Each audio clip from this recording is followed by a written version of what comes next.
In China, people communicate and act in a different way than Americans do. China is a communist country, therefore, this mere fact affects business in China the most.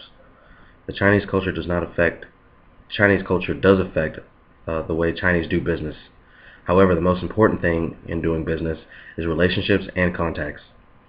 In a business environment, the most common word you will hear is guanxi, which means connections. Although those relationships should be formed before starting any business, establishing a friendship first is one of the most important things that connects Chinese culture with business. In China, there is something called gaining face or losing face. It is an important factor to the Chinese people to prevent others from losing face. In order to gain face, gestures like taking a Chinese person out to a fancy restaurant and paying is gaining face. Giving nice gifts or knowing some knowledge about this person is also gaining face. Also, remember that if the truth is uncomfortable, someone may not want to lose face by telling it. Chinese people may be unwilling to say no, so this can be something to watch out for. The Chinese people will also ignore deadlines and mull decisions over because they think rushing is weak and restless. Therefore, one of the main things that we have to think about is that the Chinese culture is more of a slowed environment. Slower meaning to the fact where what is considered bad in America, like the word why, they're very into the concept of wanting to know, they want to know more into it. So for us as Americans, we're all about go, go, go. The Chinese is a complete 180 of that. So we're night and day. As we're go, go, go, the Chinese want to sit down, understand, and see where you're coming from. So if something may be uncomfortable for us in America, we'll tell you, like, I'm uncomfortable with that, or I don't want you to explain that, or some people just don't even say anything. In China, that's how everybody is. If it's an uncomfortable fact and it could help detract from where they're trying to go to their future endeavors, then they're going to not say that at all. They'll just keep it to themselves. They're very formal in that aspect, especially with business. So furthermore, people in China respect timing. Therefore, it is favored that you are on time to a meeting or even arrive early if you're the guest. It is best not to discuss work during meals. The decision-making process is slow. You should not expect to conclude your business swiftly. The most important member of your company or group should lead important meetings. Chinese value rank and status. Although the Chinese allow the Chinese to leave a meeting first. Unlike the Chinese, American greetings are quite informal. It is not intended to show lack of respect, rather to show that everyone is equal. One common style between the Chinese and American style of doing business is that both have a sense of personal space and do not shake hands often. Even when they do shake hands, it is very brief. In business, Americans like when everything is straightforward and direct. When you are doing business in the United States, you must be on time. Americans view someone being late as rude, showing a lack of respect and having disrespect and having sloppy, undisciplined personal habits, just as Chinese people do as well. So that's pretty much self-explanatory. The more you think about it, the Chinese, just like I just said previously, is they like their space, just like we do.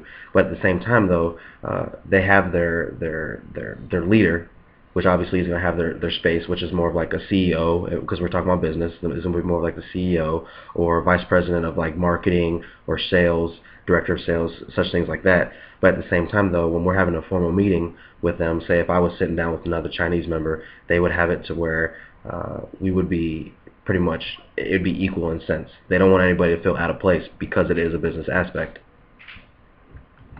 Americans have a unique way of communicating with others while doing business abroad. One way we communicate is by using an interpreter. This may be the best way since a large portion of China has limited English-speaking skills. You may also have a lawyer present to help with any legal aspects of business. Self-explanatory. Americans have habits such as interrupting others to try to get a point across, but other countries find this to be rude. We must let the other individuals finish before we start into our own sales pitch. Sometimes other cultures may take a moment in silence to try to decide what their next move will be, but Americans don't care for this. Oftentimes we will try to find time with proposing new ideas or reinforcing the business deal. The best thing to do is wait for them to respond. Americans like to start a heated debate or negotiations of the deal. We often view this as progress towards your overall goal, but some may view it as hostile. So this can go into me directly. Even though this is a team concept, this can definitely direct to me because I am a more, it comes off as, people say that I'm aggressive. And some people take it as I may be rude. But I have to explain to people afterwards that I'm not being rude. We as Americans, when we're passionate about something, we let you know that we're passionate about it. For instance, I'm a diehard Steelers fan. There's no way you're going to tell me that the Steelers aren't better than another team. And if you try to tell me that another team is better than the Steelers, then I'm going to sit there and tell you why they're not. I'm going to let you know right then. I'm not just going to let you have your way. So the concept goes both ways. The Chinese do want you not. They want to have a debate, but they want it to be cordial, very formal though. Everything has to be within their guidelines, and that's a big thing because you got to understand that us as Americans, we need them for a lot of things. So that's a big deal. As far as the English speaking concept, yes.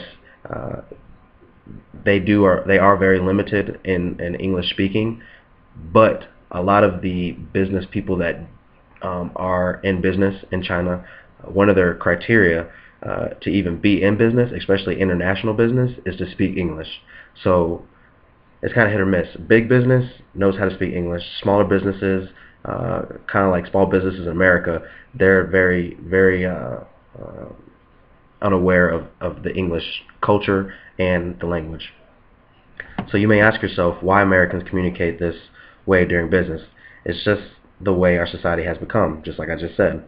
We try not to waste time, but instead get right to the point.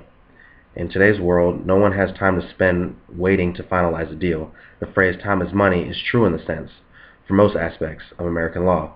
There must be contracts written out for any business agreement. These may take time, so the faster the deal is done, the quicker it will be with the paperwork. That is also why we spend less time building a strong relationship with our partners. Other countries like China want to know the individual before doing business. However, we see it as too personal. As far as getting to the point, we love to see statistics. This tells us the individual or the group took time to research all aspects and conclude why this would be a strategic deal. As an American business person, you won't waste time on a deal that could fall or hurt your company. The Chinese rely on facial expressions, body language, tone of voice, and posture. When conducting business, the Chinese address the oldest person first. They do not like conducting business with companies they do not know. If the Chinese conduct business with a foreign company, they rely on a third party to vouch for reliability of the foreign business. When the Chinese conduct business, they build formal relationships after they get to know the foreign business partners. The Chinese see foreigners as representatives of their companies rather than as individuals. They prefer to be close when communicating as means of being comfortable with the person they're talking to. So earlier I was talking about how the Chinese like their space, but at the same time though, as I said, they like everybody to be equal. One way that they show that they're equal is that when it's actually a close deal, because they want to know who you are as a person, and it's not a time is money type thing. Your space for Americans can sometimes be invaded because they want to get close to you. They want to make you feel comfortable, and they want you to be comfortable with them, just how you would as if you're with your mom or one of your closest friends, and so forth and so on. When it's just a regular Joe, it doesn't happen like that. But that's how it is in business. You meet somebody, and their way of getting to know you to make sure if it's legit is actually getting closer to you. And also, as far as posture, me talking the way I'm talking now, sitting kind of slouched down, kind of relaxed in tone, if a Chinese person were to actually see this, they would probably take offense to this because it seems that I don't care, which isn't true. It's just that everybody's different, and Americans are more of a relaxed culture. Me sitting down like this as an American is not coming off as disrespect. In China, if I were to be speaking to you in a formal manner, I have to do it just as some of the people we have in our class that are military, we know how we have to sit up straight. It's the same way if you were to go to like a family member's house, like your grandmother or grandfather. When you're talking to them, you have to give them the utmost respect, sitting up straight. You're not using slang. Everything's very formal. Hi, how you doing, grandma? Stuff like that. China is one of the largest countries in the world today, and is said they came from ancient culture and civilization. Many of their influences come from Confucius and made a way of philosophical thinking. Even clothing and grooming play a big role when conversing with one another. Some experts say that people only use 30% of their communicating skills when talking. There's there's a saying that actions speak louder than words. According to communication experts, this is true. The proper distance between people conversing is another key factor. So one thing that they bring up is when you're presented with a business card, that you should take your hands and look at it immediately before putting it away. If you grab that card and say, "Oh, thank you," and you throw it in your pocket, just how we all do, that's disrespectful. So the thing we have to think about is if we're doing something with another country, we have to be, especially when it's business, we have to meet halfway. We can't just have it our way, because when we just have it our way, then we're not making it fair. And if we're not being fair, then the business isn't going to be made. If the business is going to be made, then everything we did was just pointless. So, the thought process may seem simple to some, or I guess kind of naive for some other people would think it. But the thing is that we have to stick it in the middle. We have to understand that what we do is, when business is, you have to go 50-50 within the terms. And within the terms for us right now, especially conducting business, before the proposal is even made, is we have to understand that these are people and we are people. It's kind of like marriage.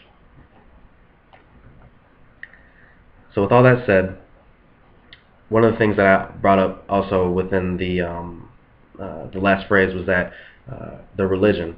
The religion is very. They are allowed in their constitution freedom of religion, but one thing they push is atheism.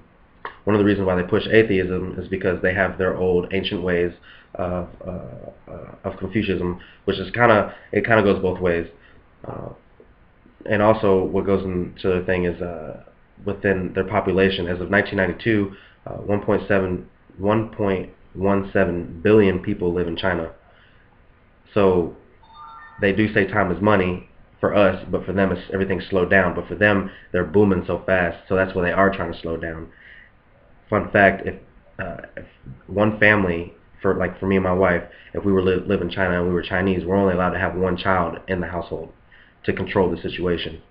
So that's how they do their whole population control per se.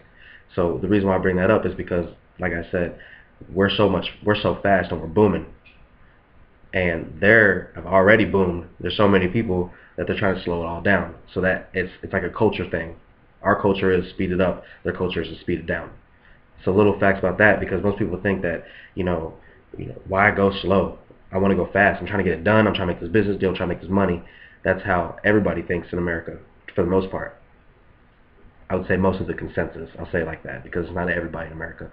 But the Chinese, there's so much, and they've had so many people, and businesses been booming, and they've projected out plans for years and years and years. And now they're like, well, we need to slow down a little bit. We got a lot of people, we got a lot of plans, we got a lot of business. We need to slow it down so that way everybody can understand what the concept is. In conclusion, when Americans can communicate with Chinese during business, the transaction has to be slowed down. An interpreter is required due to the language barrier and to eliminate the possibility of misunderstandings. The Chinese businessmen focus on respect towards others, one another body language, gestures, and actions, no matter how small, may speak more than words themselves during business meeting in China. So, with all that being said, I've said a lot in the past 15 minutes, but the thing that we have to understand is that we are all different. And like I said earlier, we have one, and we are another. And if we don't meet in the middle with all that, with being different, then the business will never be made. And that's why the outside picture, when we see business made, we would think that's naive. Well, that would be cynical, because now we are being emotionally attached to something. So the thing we have to understand is that we can't be cynical about that, and we have to let all emotions out in order in order to absorb a project or absorb something that is trying to be projected out as far as business proposals and all that, we have to understand that people are different and that we need to meet in the middle so that way we can self-resolve. And that will make business 100%. But as everybody says, only in a perfect world.